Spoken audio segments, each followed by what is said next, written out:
राम कुमार चौधरी और उनके परिवार वालों को बंधक बना करके एक भीषण डकैती की घटना हुई थी। आप लोगों को संज्ञान में होगा। और इनका जो बात करने का तरीका रहता है बहुत आप किसी अपराधी का जो रवैया जैसा होना चाहिए वैसा नहीं रखते हैं। लोग सोफिस्टिकेटेड तरीके से बात करते हैं। अब हथियार से डराते थे और इंग्लिश में भी बात करते। तो इन सब हम लोगों को जब ये पता चला लोग पुनः ये लोग घटना को अंजाम देने वाले थे 31 दिसंबर को, उसी रात में इन लोगों को गिरफ्तार किया गया है। 5 आदमी पकड़ पाए हैं, बाकी भाग गए हैं। तो इन 5 काफी सोफिस्टिकेटेड तरीके से जो गृह स्वामी होता था उससे बात करते थे। आंटी आंटी कह के महिलाओं को संबोधित करते थे, बहुत प्यार से बात करते थे और उनको इस तरीके से समझाते थे कि आप लोग कुछ मत करिए, घबराइए मत और हम लोगों को सिर्फ सामान से मतलब है। और 10 और 11 दिसंबर की रात में मोहिद्दीनगर थाना क्षेत्र के जो मोहम्मदीपुर गांव है वहां पर राम कुमार चौधरी और उनके परिवार वालों को बंधक बना करके एक भीषण डकैती की घटना हुई थी। आप लोगों को संज्ञान में होगा। और उस घटना के बाद बड़ी घटना थी, डकैती की घटना दी गई थी। ग्रामीण क्षेत्र था, ग्रामीण अंचल का एरिया था जहाँ पर ये घटना हुई थी और गंगा नदी से ज़्यादा दूर एरिया नहीं था। तो हम लोग सोच रहे थे कि इसमें हो सकता है कि अंतर जिला का गिरोह कोई कार्य कर रहा हो। और डकैती की घटना हुई, इसमें जेवरात भी लूटे गए थे, कुछ कैश भी लूटा गया था, कुछ अपराधी आए थे। उसके बाद इस पूरे घटना के उद्भेदन के लिए हम लोगों ने एक SIT बनाई थी। SDPO पटोरी के नेतृत्व में काफ़ी बड़ी टीम इसमें बनी थी।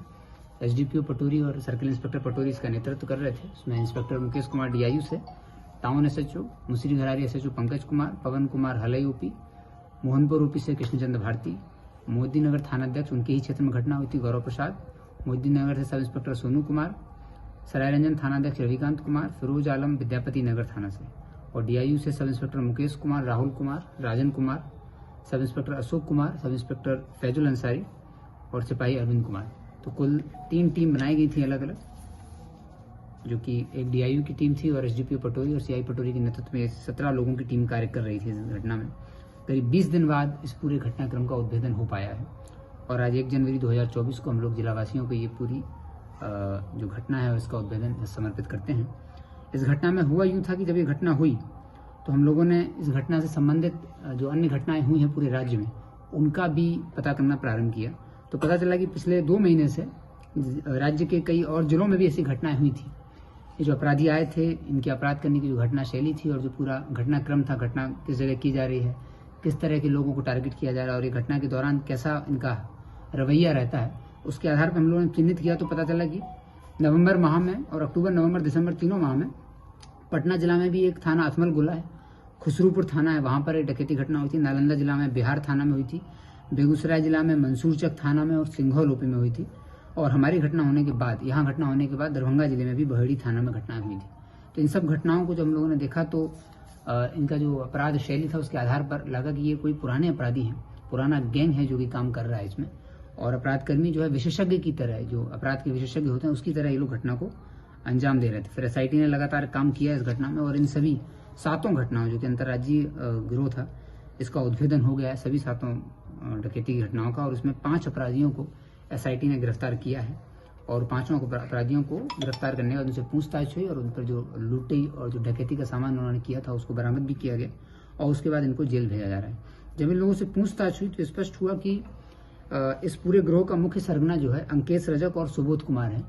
ये दोनों समस्तीपुर के ही मोहिद्दीनगर थाना क्षेत्र के ही रहने वाले हैं। मोहिद्दीनगर और विद्यापति नगर के बॉर्डर एरिया में ये लोग रहते हैं और वर्ष 2017 से 18 के बीच में वैशाली, पटना, मुजफ्फरपुर, समस्तीपुर, इन सभी जगहों पर कुछ डॉक्टर्स के घर पर भीषण गृह डकैती घटनाओं को अंजाम दिया गया था। बड़ा फेमस केस हुआ था उसमें ये अंकेश रजक और सुबोध कुमार जेल गए थे।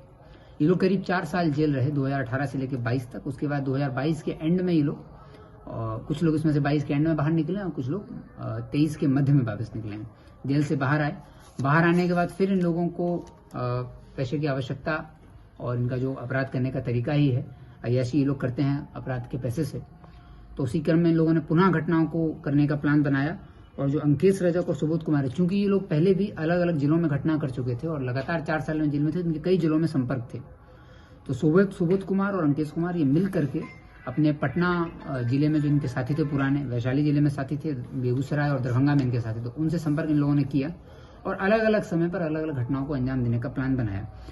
इन लोगों का जो मॉडस था, ये क्या करते थे, किसी एक लोकल व्यक्ति को पकड़ते थे। मोहिद्दीनगर थाना में जहां मोहम्मदीपुर में घटना हुई, वहां का एक लोकल लड़का है विक्रम कुमार, उस विक्रम सिंह को पकड़ करके उससे लाइनिंग लेते थे कि कहाँ घटना करनी है, और जब आइडेंटिफाई कर लेते कि जिस घर में घटना करनी है उस घट में रात में करीब 11 से 12 के बीच में ये लोग एक बार वहां पहुंचते थे, और रात में 1 से 2 के बीच में ये लोग एंट्री लेते थे, और पूरी रात 2-3 घंटे का इनका घटना में इनको समय लगता था। ये बाउंड्री वाले जो घर रहते थे उसमें बाउंड्री को फांद करके घुसते थे। महमदीपुर में भी बाउंड्री थी घर में, और उसके बाद पीछे वाले दरवाजे से घर में घुसने का प्रयास करते थे। घुसने के बाद ये लोग घर के जितने भी व्यक्ति होते थे उन सभी को बंधक बना लेते थे। और ये लड़के चूंकि जब ये लोग जेल गए थे 4 साल पहले, तभी काफी यंग एज के थे, अभी भी यंग एज के हैं, तो ये लोग काफी सोफिस्टिकेटेड तरीके से जो गृह स्वामी होता था उससे बात करते थे। आंटी आंटी कह के महिलाओं को संबोधित करते थे, बहुत प्यार से बात करते थे, और उनको इस तरीके से समझाते थे कि आप लोग कुछ मत करिए, घबराइए मत, और हम लोगों को सिर्फ सामान से मतलब है। और इनका जो बात करने का तरीका रहता है वो बहुत आप किसी अपराधी का जो रवैया जैसा होना चाहिए वैसा नहीं रखते हैं। ये लोग सोफिस्टिकेटेड तरीके से बात करते हैं। अब हथियार से डराते थे और इंग्लिश में भी बात करते थे। तो इन सब हम लोगों को जब ये पता चला तो याद आया, और हम लोगों ने जो देखा पुराना, तो 2017-18 में भी इसी तरह का अपराध शैली के आधार पर लोग जेल गए थे। तो जब इन लोगों से पूछा गया तो इन लोगों ने पूरा स्वीकार किया, और सुबोध कुमार, अंकित कुमार ने अपने पटना और नालंदा के जो इनके सदस्य हैं उनके साथ मिलकर के वहां की घटना को अंजाम दिया था। कुल 13 लोग पुनः ये लोग घटना को अंजाम देने वाले थे। 31 दिसंबर को उसी रात में इन लोगों को गिरफ्तार किया गया है। 5 आदमी पकड़ पाए हैं, बाकी भाग गए हैं। तो इन 5 आदमियों का जेल भेजा जा रहा है। इनसे जो बरामदगी हुई है उसमें 2 मोटरसाइकिल हैं, 3 देसी पिस्तल भी मिली हैं, 5 जिंदा गोली हैं, 5 मोबाइल इनके पास से मिले हैं। इन्होंने जो डकैती की थी मोदी नगर में उसमें से 1,62,000 रुपया बरामद हुआ है। सोने का जो आइटम था, जो कि जेवरा था गृह स्वामी का जो चोरी किया था, उसमें से भी काफी कुछ बरामद हो गया है। अलग अलग छोटे छोटे पीस हैं जो बरामद हो गए हैं। साथ ही इनके पास से कुछ नारकोटिक्स भी बरामद हुआ है। तो ये 5 अपराधी को आइडेंटिफाई किया है एसडीपी पटोरी और उनकी टीम ने। तो उन तीनों टीमों को सम्मानित किया जाएगा इसके लिए, और इन 5 अपराधियों को आज जेल भेजा जा रहा है। और मोदी नगर थाना क्षेत्र में जो घटना हुई थी 10 और 11 दिसंबर की रात में, उसका उद्भेदन हो गया है। साथ ही पूरे राज्य में कुल 7 गृह डकैती नवंबर-दिसंबर हुई हैं। उन सभी घटनाओं का उद्भेदन हुआ है। सभी जिलों को, संबंधित जिलों को भी सूचित कर दिया गया है, और वहां से भी टीम्स ने आकर के पूछताछ की है। और जो अन्य अपराधी उन जिलों के हैं जो कि पटना और नालंदा में जो कोऑर्डिनेट कर रहे थे, लाइनिंग कर रहे थे या उस घटना में शामिल थे, उनकी गिरफ्तारी के लिए संबंधित जिलों को भी सूचित कर दिया गया। वो लोग कार्रवाई कर रहे हैं, और हम लोग बाकी बचे अपराधियों को गिरफ्तार करने के लिए प्रयासरत हैं। कहाँ के रहने वाले हैं? इनमें से जो मोदी नगर में जो घटना हुई है उसमें से 13 अपराधी कुल घटना किया है, और 13 में से 12 जो है वो मोदी नगर के रहने वाले हैं। 1 अपराधी बेगूसराय का है। बाकी जो अन्य जिलों के हैं वो उसी जिले तक सीमित रह के घटना करते थे। लेकिन इस पूरे जो 7 घटनाएं थी, इसमें जो सरगना है वो मोदी नगर और विद्यापति नगर के बॉर्डर का रहने वाला है, अंकेश कुमार, रजक और सुबोध कुमार। Thank you.